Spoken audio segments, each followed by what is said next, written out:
মুসলমানের কোন বাচ্চা, ইমানদারের কোন সন্তান হিন্দুর দুর্গা পূজা দেখতেও যাবে না।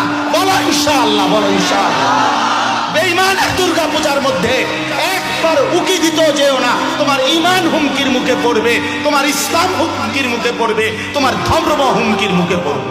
ধর্ম তারজাত উৎসব সবার আমগো কোরবানির ঈদের দিন গরুর গোশত আর রুটি, চালের রুটি খেতে আই। হ্যাঁ, আসো না এখন। যারা এখন এগুলা বলে তারাই তো তাদেরকে উৎসাহিত করে তাদের ঘরে খাওয়ার উচিত এবং সেটা ভিডিও দেওয়া উচিত যে দেখেন আমি যে বলছি ধর্ম যার যার উৎসব সবার। অতএব আজকের এই ঈদুল আজহার কোরবানির দিনে আমি 30 জন হিন্দুকে আপনাদের আশীর্বাদে আমি নিজে বসে থেকে গরুর গোশত ও রুটি খাইতেছি। খাওয়া মাত করি শুধু মানুষের কান ধরে, নেতাগিরি শুধু পাবলিকের উপরে চাপায় দেওয়ার চেষ্টা। আমার ধর্ম, আমার ইবাদত, আমার আনন্দ, আমার শখ, আমার ইসলাম, আমার আল্লাহ, আমার রাসূল, আমি অন্যের কাছে যাব না। কেন যাব? বলেন যাব না ইনশাআল্লাহ। বলেন ইনশাআল্লাহ, সবাই বলেন ইনশাআল্লাহ। আল্লাহ আমাদেরকে তৌফিক দান।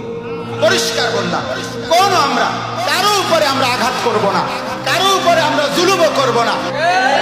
ধর্ম যার যার, উৎসব সবার। এটা মিথ্যা কথা, এটা কুফরি কথা, এটা কাফেরের কথা, এটা বেঈমানের কথা, ইমানদারের কথা হইতে পারে না। এটা বেঈমানের কথা।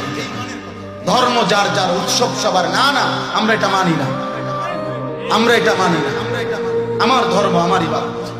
আমাদের ধর্মে কোনো আলাদা উৎসব নেই। রমজানের ঈদ এটা উৎসব, তাহলে আমরা 2 রাকাত নামাজ পড়ি কেন আলাদা? কোরবানির ঈদ এটা উৎসব, তাহলে আমরা আলাদা নামাজ পড়ি। আলাদা নামাজ পড়া এটা উৎসব। কোরবানির দিনে পশু জবাই করা এটা উৎসব, এটা ইবাদত। বলেন না কেন? মুমিনের হাসি ও ইবাদত, মুমিনের কান্না ও ইবাদত।